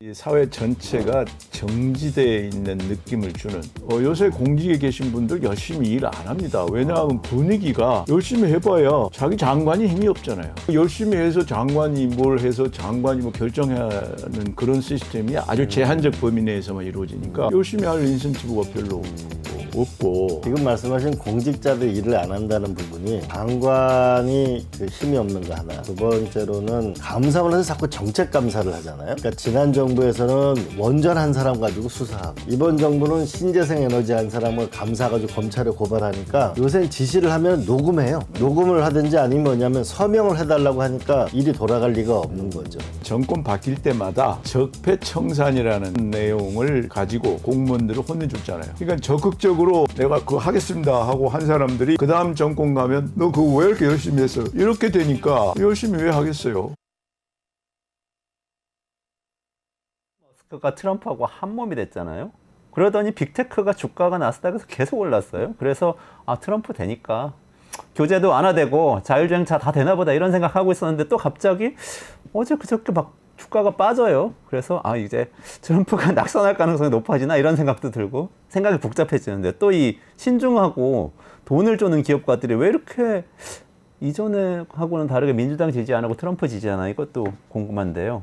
이거 다 어떻게 되는지 여러분들께서 사랑하시는 강정수 박사 모시고 이야기 나눠보겠습니다. 안녕하세요. 어서 오세요. 안녕하세요. 네. 그러니까 지금 실리콘밸리 분위기가 완전히 좀 달라진 거죠. 이 정치를 하고 관련해서. 그 어느 때보다도 이 억만장자들, 특히 실리콘밸리에서 돈을 벌었던 억만장자들이 지금 트럼프 진영에 서 있다고 볼 수가 있습니다. 오늘 미국의 이제 공정세금이라는 대단히 오래된 전통 있는 시민단체에서 발표를 했는데 2024년에는 150명의 억만장자가 지금 19억 달러를 트럼프에 기부를 했고 2020년 4년 전과 비교한다면 그때는 그래도 600억의 억만장자들이 다양하게 했지만 겨우 12억밖에 안 했다.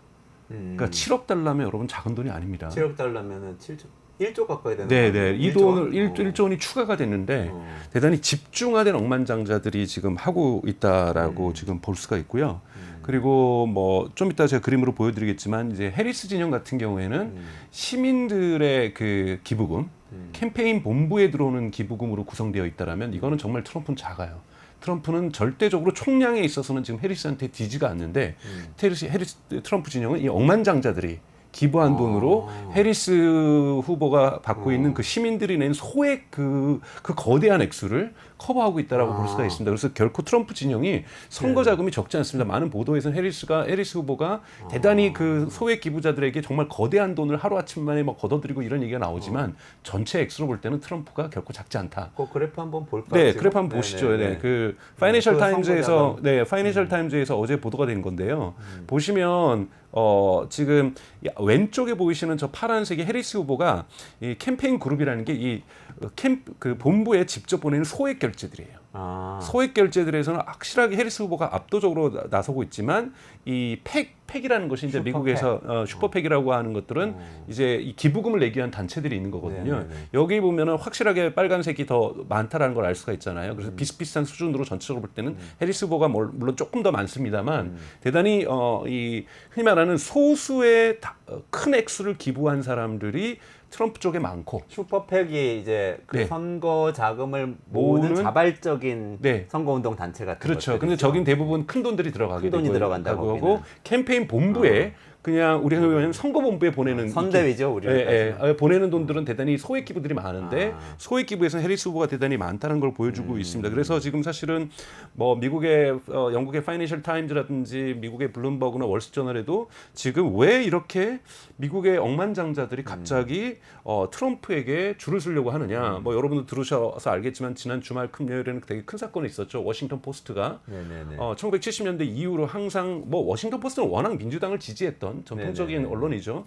여기에서 이 항상 선거 전에 우리 신문은 어느 후보를 지지한다는 걸 밝혔었는데 선거 12일 전날 갑자기 이것이 스톱되고 뭐 이런 부분이 있었고 또 LA 타임즈 같은 경우도 항상 민주당을 지지했던 곳인데 이 LA 타임즈 같은 경우에도 이 선거 지지 후보 지지를 갖다 밝히는 것을 안 하게 되는 점. 한국 언론을 접하신 분들은 잘 이 부분들이 좀 생소하시겠지만 미국 언론들이 독특한 이 전통이 좀 있거든요. 선거 막판에 우리 언론은 어디를 지지한다 이런 표현들을 해요. 사실은 이것도 사실은 긁어부스럼을 만들었다고 좀 보는 거는 어차피 민주당 지지자들이 중심적으로 보는 언론사이기 때문에 공개적으로 우리가 해리스 후보를 지지한다 안 한다 밝히는 것이 선거에 그렇게 영향이 없습니다. 왜냐하면 이 집토끼들에게 우리 다시 한번 해리스 후보를 지지한다고 밝히는 것이 선거에 어떤 영향을 주겠어요? 없어요. 근데 근데도 막았을까?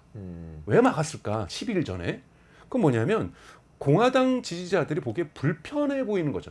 아, 쟤네 자꾸 또 그러네, 또 민주당 지지하네라고 하면 그냥 저분들이 기분 나쁠까봐 이걸 막았다라는 거예요. 즉 공화당에 있는 주요 상원 의원이나 공화당 후보인 트럼프 후보가 기분 나쁠 것을 배려해서 이 지지하는 걸 막은 것이지 실제로 지지한다고 표현해도 선거 결과에는 아무런 영향을 주지 않는다라는 거죠. 그러니까 잘 보이기 위해서 LA 타임스의 지금 같은 경우에도 그 패트릭 순시옹이라고 해서 대단히 그 사우스 아메리카 남아메리카 출신의 대단히 억만장자입니다. 근데 당연히 공화당 지지를 한 사주가요? 네, 사주가.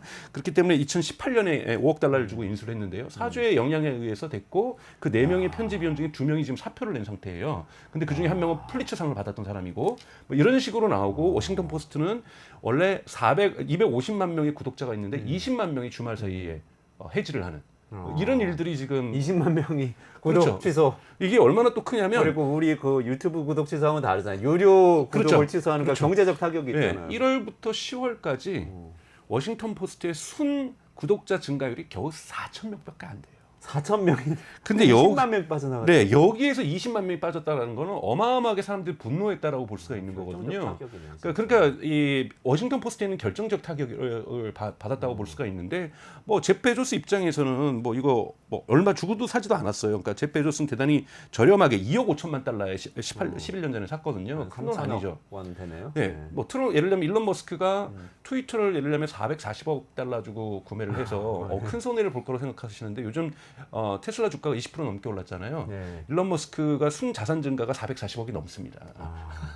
그러니까 이러한 억만장자들에게 뭐 트위터로 날렸던 돈 테슬라 주가 상승으로 충분히 커버가 됐고 주가 상승분만으로도 앞으로 스페이스X도 상장하고 그러면 이건 큰 돈이 아닌 거죠. 그러니까 이런 부분에서 큰 억만장자들이 특히 또 여러분 뉴스를 통해서 들으셨겠지만 메타의 저커베역도 트럼프 후보에게 전화를 했고 그 다음에 구글의 CEO인 순다 파차이도 트럼프한테 지난주에 전화를 했고 그다음에 현재 아마존의 대표도 전화를 했고 뭐 이렇게 다 전화를 하고 있는 거죠. 애플의 팀 쿡도 전화를 했고 팀콕도 전화를 하고. 네, 그러니까 이렇게 지금 다 빅테크들이 서로 지금 줄서기네요. 네, 줄서기. 지금 트럼프 후보에게 줄서기를 하고 있다라는 거죠. 근데 예전에는 엄청 트럼프 반대했었잖아요. 트럼프 그렇죠. 1기 때는. 그렇죠. 여러분 뭐 일론 머스크도 뭐 자서전에 나온 얘기로만 믿는다면 지난번 선거에 때는 바이든을 찍었다고 얘기를 하고 있거든요. 그러니까 빅테크 입장이 대단히 크게 변하고 있다. 원래 샌프란시스코는 원래 캘리포니아에 있기도 하고 민주당의 아성이라고 볼 수가 있었는데 민주당하고 티격태격하는 이 강도가 세지면서 확실하게 공화당 쪽에 줄을 서고 있는 이런 모습들을 볼 수가 있습니다.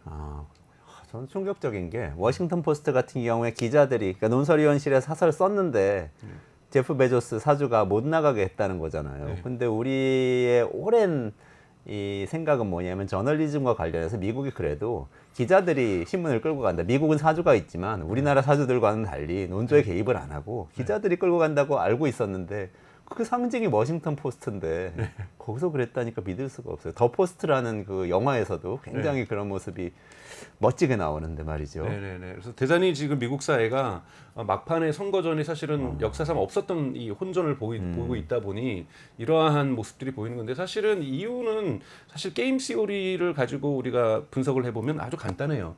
트럼프는 지금 유세 시간에 얼음장을 놓거든요. 내가 당선이 되면은 구글도 2개로 쪼개버리고 반독점으로 이 빅테크들을 가만두지 않겠다. 그리고 나는 메타의 저커버그는 고발해버릴 거다. 이런 얘기를 이번 선거 유세 때 하고 있어요.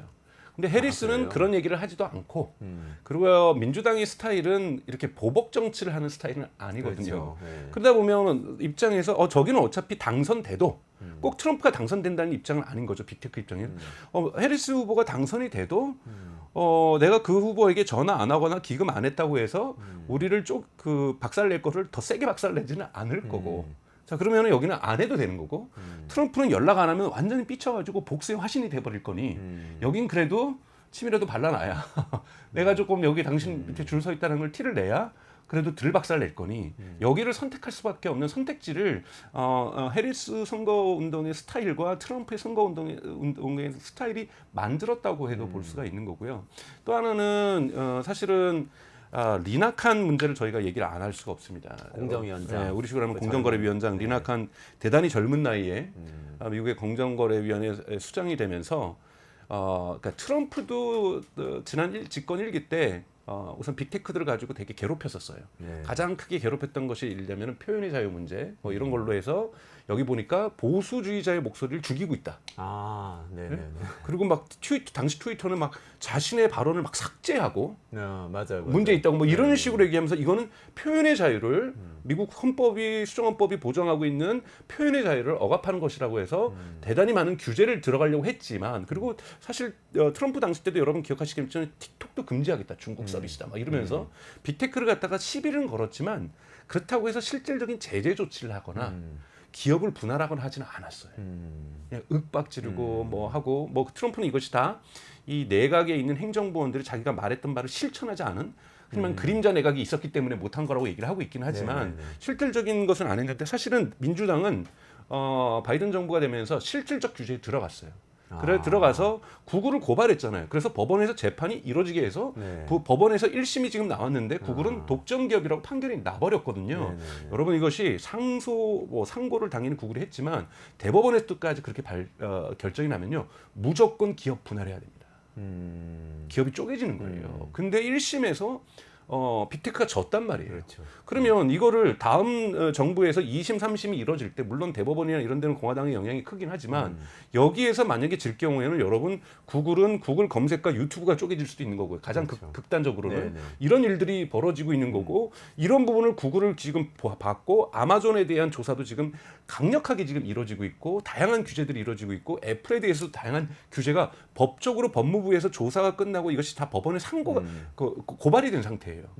이 부분에 대해서 빅테크들은 쫄 수밖에 없는 거고 무언가 이것이 트럼프 정부에서 오히려 완화되기를 기대하는 마음들이 빅테크들을 움직였다라고 볼 수가 있습니다. 근데 사실은 지금 뭐 제프 베조스, 팀 쿡, 뭐 구글의 순달 피차 이런 사람들은 그런 마음일 수 있을 것 같아요. 근데 일론 머스크는 이제 지금 트럼프 정부에서 장관을 맡을 것 같은 정도로 이제 발언을 하면서 완전히 한 몸이 됐잖아요. 머스크는 어떻게 봐야 돼요? 머스크는 우선은 기본적으로는 몇 가지 원인이 있습니다. 가장 내재적으로는 머스크 성격이 있는 이 나르시시즘을 저는 아주 강한 사람이라고 저는 생각이 드는데 이 부분 물론 엔지니어의 마인드도 대단히 훌륭한 사람이지만 나르시시즘이 대단히 강력한 사람이고 이 사람에게 사실은 이 바이든 행정부의 갈등들이 있었어요. 첫 번째 갈등은 이 코비드 19, 그러니까 코로나 시기에 발생을 합니다. 미국에 있는 이 자유주의적인 생각을 갖고 있는 사람들은 정부가 사적 영역 내 영토에 들어와서 하는 것은 대단히 싫어했고 그거를 총을 들고서 또 방어를 했던 사람들의 문화적 전통이 있잖아요. 그러다 보니까 일론 머스크도 전기 때 자기 전기에 쓰고 있지만 공장 폐쇄를 바이든이 강행했던 것. 이거는 마치 사적 농장으로 연방군이 들어왔다라고 일론 머스크가 느낀 거예요. 우리 공장에 코비드 19이 있어서 알아서 우리가 하면 되는 거를 강제로 공장을 폐쇄해서 공장 가동을 멈춰버렸다. 그것도 국가에 의해서 이것은 있을 수 없는 일이라고 일론 머스크가 강하게 이제 갈등을 했던 거고 두 번째 이제 갈등의 부분은 우크라이나하고 러시아 전쟁입니다. 여러분 아시는 것처럼 일론 머스크가 처음에는 우크라이나 편을 들었고 지금도 우크라이나를 위해서 스페이스X의 스타링크를 지원해주고 있는데요. 일론 머스크 입장은 빨리 끝냈으면 좋겠다라는 거예요. 왜냐하면 러시아하고 우크라이나의 러시아의 전쟁이 중국이 되게 불안해하고 있다는 거죠. 근데 중국은 이 일론 머스크에게 대단히 너무나도 중요한 시장인데 자꾸 이 부분을 갖다가 그러니까 일론 머스크는 평화 중재한다 아마 냈어요. 이미 러시아가 점령한 땅 주자. 이쪽으로 미국이 협상을 주도해 줘야 되는데 미국이 그 땅을 러시아 땅으로 인정을 안 하는 거예요. 그러니까 바이든 정부에서 이러다 보니까 전쟁이 오래 끌고 있는 것 일론 머스크의 불만을 만들어냈던 거고 그다음에 사실은 다양한 규제들이 존재했었던 거죠. 그러니까 뭐 특히 이제 인공지능에 대한 규제고 얼마 전에 이제 이것이 사실인지 아닌지 모르지만 일론 머스크가 이제 직접 컨퍼런스에서 얘기했던 건 뭐냐면 이번에 스페이스X 5가 성공을 했죠. 다섯 번째 발사가 부스터가 다시 지구로 들어와서 딱 젓가락으로 잡는 것이 성공을 했는데 이것이 여러분 발사가 한 3개월 정도 연기가 된 거예요. 원래 일론 머스크가 여기에 대해서 왜 연기가 됐는지를 밝히는 자리에서 미국 그 허가 당국에서 이것이 바다에 떨어졌을 때 상어에 미치는 영향, 상어 생태계에 미치는 영향에 대한 보고서를 제출하라 그랬던 거예요. 그래서 자기네 스페이스X에서 보고서를 제출했대요. 그랬더니 고래에 미치는 영향 또 조사해라. 그러니까 아니 그러니까 처음부터 상어와 고래와 새우와 뭐 물고기에 미치는 바다 생태계에 미치는 영향 보고서를 제출하라 그러면 됐던 거를 이걸 갖고 자기를 갖고 그러니까 장난치고 있다라는 거죠. 괴롭히고 있다. 이런 부분이 우리가 하려고 하는 진정으로 하는 사업을 막아서고 있다는 부분에서 대단히 강력한 불만이 있었고요. 또 하나는 사실은 전기 자동차와 관련된 겁니다. 우선은 일론 머스크는 전기 자동차에 대한 보조금을 원하지 않아요. 공정한 시장 경쟁에서 테슬라 입장에서 볼 때는 이미 우리는 GM과 포드를 내연 기간은 거기서 뭐 전기차를 한 대도 안 만들어도 좋고 뭐 전기차를 만들든 안 만들 우리가 경쟁을 하면은 무조건 이길 수 있다고 생각하는데 보조금을 줘서 저쪽 포드하고 GM을 살리고 있다고 하는 거예요.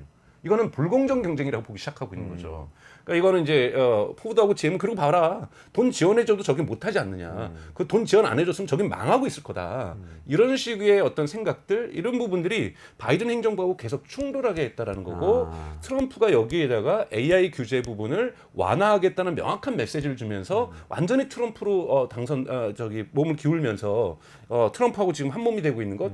근데 저는 지지도가 바뀌는 것까지는 괜찮은데 이렇게 한 몸이 돼서 유세까지도 2번 같이 나가고 곳곳에서 막 X.com에서 해리스가 되면은 뭐 민주주의가 무너질 거야 막 이런 얘기를 하고 있는 것 정말 큰 CEO의 리스크라고 저는 볼 수 있습니다. 대단히 정치화되고 있는 것은 좀 우려스럽다고 볼 수가 있습니다. 그렇군요. 그 와중에 지금 빅테크들 실적이 속속 발표가 됐잖아요. 네. 근데 시장에서 투자자들은 좀 마음이 왔다 갔다 하는 것 같아요. 그러니까 어떻게 보면은 지금 말씀하신 것처럼 트럼프 당선 가능성이 사실은 이제 한 달 동안 쭉 높아져 왔기 때문에 그 과정에서 규제도 안 해도 되고 빅테크가 좋아질 건가 보다 이런 마음도 있어서 더 투자한 것 같기도 하고 주가도 오른 것 같기도 하고 근데 또 어떤 면에서는 또 실적이 이번에 잘 나왔는데도 주가가 또 이틀 동안 많이 빠지고 그런 일들이 있었어요. 네, 우선은 이거는 두 가지로 볼 수가 있습니다. 하나는 슈퍼마이크로라고 하는 회사, 이 컴퓨터라고 회사는 이 부분이 이제 엔비디아 H100을 바로 우리가 데이터 센터에 집어 있는 것이 아니라 이 슈퍼마이크로에서 이거를 받아서 서버에 있는 이걸 스테이크로 만들어서 이렇게 집어 있는 거거든요. 이 회사가 이제 일종의 회계 부정을 저질렀다고 해서 지금 가장 큰 문제가 되면서 주가가 여기는 30-40% 정도 빠지고 있거든요. 그러니까 우선 이것의 충격이 너무 커요. 그러니까 AI 저는 사실은 슈퍼마이크로를 AI 기업이라고 봤다는 것 자체가 우습다고 보는데 하이테크는 아니죠. 그 하이- 서버에 들어가는 그러니까 서버를 장비를 집어 있는 회사잖아요. 서버 장비. 서버 네네네. 장비를 였는데 아무리 지금 여기는 매출이 엄청 늘었거든요. 왜냐하면 H100을 사면 이걸 통해서 들어가는 거니까. 그렇죠. 그러니까 사실 AI하고 아무런 관계가 없는 거라고 저는 보는데 AI 기업으로 사실은 관련주로 엄청나게 주가가 올랐었는데 여기에서 사실은 또한 회계부정까지 하게 되고 저기 어니스 영이라고 해서 EY라고 하는 여기에 감사가 우리는 이런 상태는 도저히 못 믿겠어서 감사해서 빠져나왔어요. 그러니까 이 정도 사건까지 지금 가서 제가 보기엔 이건 분식회계나 뭐 여러 가지 회계 부정이 있을 거라고 다들 지금 추론을 하고 있는 상태다 보니까 이 충격파에 의해서 지금 전체 나스닥이 좀 안 좋아진 것도 분명하게 영향이 있다. 그리고 이제 디테일하게 들어가 보면 지금 다들 마이크로소프트나 메타나 알파벳이나 실적은 좋아졌어요. 그리고 특히 뭐 마이크로소프트 같은 경우에도 그렇고 구글 같은 경우에는 AI 클라우드 서비스 이 부분의 매출이 대단히 상승세를 잘 타고 있고 메타 같은 경우에는 광고 매출이 대단히 좋아지고 있었어요. 하지만 이제 메타 같은 경우의 단점은 이용자의 증감률이 그렇게 좋지 않다라는 것. 그러니까 광고 매출은 AI에 의해서 AI가 광고 효율성을 높이고 있거든요. 올라가는데 이용자 성장 규모가 좀 떨어지고 있다라는 부분. 그리고 마이크로소프트라든지 구글 같은 경우에 성장은 좋은데 4분기에 대한 가이던스, 즉 우리의 성장 전망 자체는 그렇게 높지는 않다라는 것. 이런 부분들이 좀 작용하면서 사실은 뭐 그렇다고 해서 알파벳 같은 경우 그래도 실적 발표 이후에 주가가 올랐고 마이크로소프트하고 메타 같은 경우는 실적 발표 후에 주가가 떨어진 뭐 좀 다른 반응이긴 하지만 그러니까 우선은 AI 버블론에 대해서는 조금 걱정을 누르는 경향은 있는데 이것이 정말 어마어마한 장밋빛을 그릴 것이다. 이런 정도의 기대치는 주지 못했던 것들이 이유가 될 수가 있을 거라고 버블론은 보고요. 좀 잠잠해진 겁니까? 네, 버블론은 좀 잠잠해지고 그러니까 불식시키고 있지만 그렇다고 해서 이것이 충분히 잠식시키고 있다고 볼 수는 없는 거고요. 또 하나는 지금 저는 마지막으로는 이 대선 결과가 오면서 시장의 변동성들이 되게 커지고 있다고 볼 수가 있습니다. 네. 왜냐하면 누가 될지 모르는 거고 누가 되는지 간에 큰 영향이 없을 거라고 생각하고 항상 대통령이 당선된 이후에는 주가가 오르는 경향성들을 미국 선거는 경향적으로 보여줬거든요. 전체적으로 네, 올랐어요. 전체적으로 네. 조금씩은 그래도 올랐던 뭐 다시 1월 달 되면 내리는 경향은 있지만 11월 선거 결과에 따라서 새로운 정부의 경제 정책에 대한 기대치를 가지고 주가가 상승했던 경향성들은 가지고 있는데 이번만큼은 트럼프가 되는 것은 몇몇 기업에게는 이익일 수 있으나 전체적으로 트럼프 경제가 만들어낼 어떠한 시장의 불안성 이런 부분에 대한 걱정들도 존재하는 거고 또 해리스 후보가 됐을 때 이 빅테크들의 AI 산업이 또 발목에 잡힐 수도 있다라는 불안감도 있는 거고 그러니까 트럼프가 돼도 단점이 보이는 거고 해리스가 돼도 단점이 보이는 거고 이러다 보니까 주식시장 같은 경우에 대단히 불안해하고 있다라고 지금 평가를 내릴 수가 있습니다. 강 박사님 보시기엔 어떠세요? 누가 당선되느냐에 따라서 네. 뭐 단기적인 뭐 주가나 이런 것보다도 실제로 지금 AI 판의 방향이 바뀌거나 아니면 빨라지거나 늦춰지거나 이런 일이 벌어질 수 있을 것 같은데. 저는 사실은 그렇게 보진 않아요. 그러니까 물론 이제 트럼프 후보가 당선이 되면 AI가 규제보다는 지능 정책으로 무게 중심이 완전히 옮길 것이라는 것은 동의를 해요. 그렇다고 해서 준비되지 않은 사람들에게 AI 규제가 지능 정책으로 바뀐다고 해서 미국같이 지금 이미 AI가 경쟁력들이 높은 기업들에게 큰 혜택이 들어올 거라고 보지는 않아요. 다만 이제 일론 머스크가 있는 테슬라 같은 경우는 수혜를 가장 많이 볼 거라고 보고 있는 거고요. 그리고 이제 해리스 후보가 되게 되면 해리스도 지금 중국하고 지금 민주당 정부도 중국하고 경쟁하기 위해서 초기에는 규제를 많이 얘기를 했었지만 요즘 지능 정책에 대한 목소리들이 커지고 있거든요. 대표적으로 여러분 캘리포니아에서 AI를 규제하는 법안을 주지사가 거절하잖아요.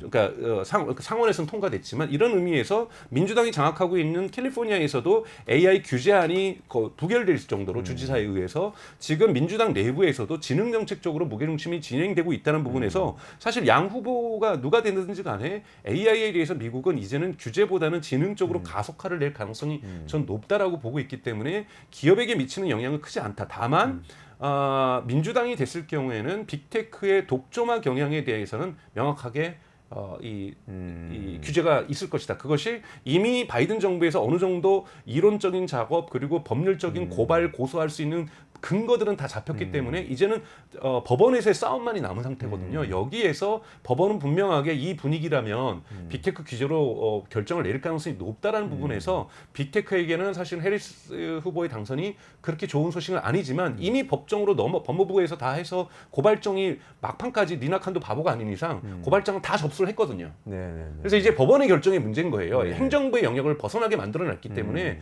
이것을 트럼프가 간다고 해서 정부가 들어선다고 해서 법원의 결정을 트럼프가 막을 수 있을 것인가? 저는 이거에 대해서는 회의적이거든요. 그래서 큰 영향은 대선에 의해서 테슬라 외에는 그렇게 영향은 좀 받지 않을 거라 보고 있습니다. 그리고 반독점 기업 분할이라고 하면 우리한테 무시무시하게 들릴 수도 있지만 사실 미국은 역사적 경험이 있잖아요. 예전에 벨이라는 전화회사가 독점하고 있던 걸 쪼개서 베이비벨로 만들었던 실제 그건 시행했던 경험이 있고 1980년대 90년대 마이크로소프트가 윈도우로 완전히 장악했을 때도 그거 쪼개겠다는 걸 지속적으로 해오면서 그 다음에 빌 게이츠가 뭐 기부도 많이 하고 바뀌었죠. 그리고 다른 사업도 다각화하고 경쟁도 허용하고 막 이렇게 된 역사가 있으니까 이번에도 뭐 그런 방향으로 사실 가고는 있는 거죠. 미국 정부 좀 자체가. 나쁘게 보지는 않아요. 리나칸 개인이라기보다. 네네. 사실은 적절한 정도의 규제를 통해서 과도한 애플과 구글로 집중되고 있는 예를 들면 스마트폰에서 그 30%를 가져가는 것 이거 초기에는 30% 가져갈 수 있었지만 이게 지금 제가 보기엔 과하거든요.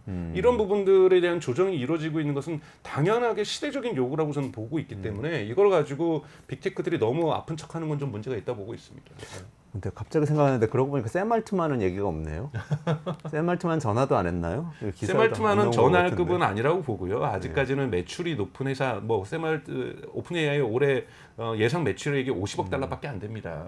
그리고 50억 달러 손해 보는 회사고, 그러니까 시대적으로는 중요한 정신과 어떤 기술을 갖고 있다고 볼 수 있지만 미국의 빅테크처럼 시장 지배력을 매출 구조에서 갖고 있는 것이 아니기 때문에 샘 알트만이 직접 트럼프한테 전화해서 미리 이렇게 기름칠하고 이러할 정도의 필요성은 못 느꼈을 거라고 보고요. 사실은 이미 빅테크 전체적으로 과거에 이제 피터 틸이라고 하는 피터 틸이 지원하는 사람이 여러분 지금 공화당의 부통령 후보인 벤스잖아요. 이 사람은 완전히 피터 틸의 자식이라고 얘기까지 나오고 있거든요. 그렇기 때문에 이 공화당을 그러니까 지원하는 샌프란시스코의 일부 빅테크들은 이미 다 결집이 됐다라는 거고요. 또 우리가 봐야 될 것은 짧게만 말씀드리면 미국 샌프란시스코를 중심으로 이 빅테크를 중심으로 해서 미국의 새로운 신마초 컬처들이 대단히 많이 만들어지고 있어요. 그러니까 이런 부분도 여러분 보셔야 돼요. 그래서 저는 이번에 여성들이 샤이 해리스가 갑자기 이 낙태 문제로 저는 투표장에 많이 갈 거라고 보지만 이 실리콘밸리 중심으로 만들어졌던 신마초주의 이것이 바로 이제 지난주에 있었던 조 로건이라는 사람과 트럼프가 팟캐스트에서 했는데 조 로건이 미국 팟캐스트 1위예요. 그리고 정치적으로나 사회적으로도 유튜브에서도 엄청난 영향을 갖고 있고, 근데 이 조 로건이 대표하는 것이 이런 미국의 신마초주의거든요. 그러니까 페미니즘이 다양성이 이 미국 경제를 망치고 있고 미국 사회를 망치고 있다. 그리고 강한 어떤 체력. 이것을 길러야 국가가 개입하는 것을 코비드처럼 막을 수가 있다.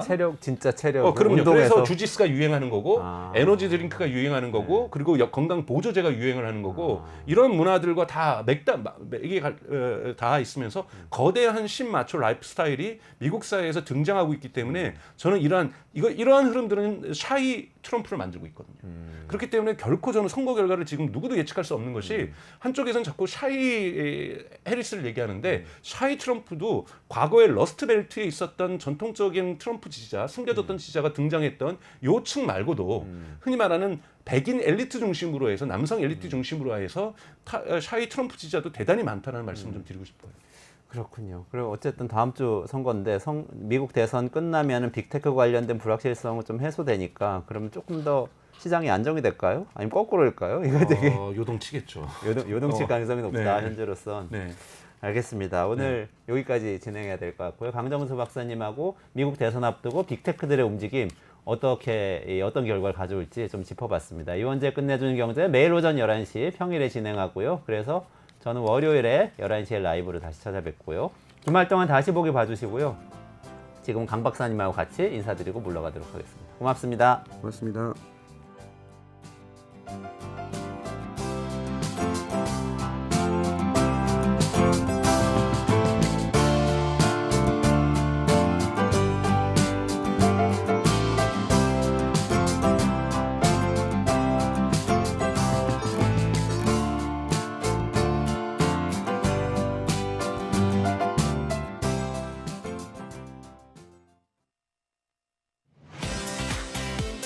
사용자 중심의 뉴스포털 플랫폼 뉴스통. 자신만의 가치와 색이 담긴 글을 작성하고 가치를 인정받으세요.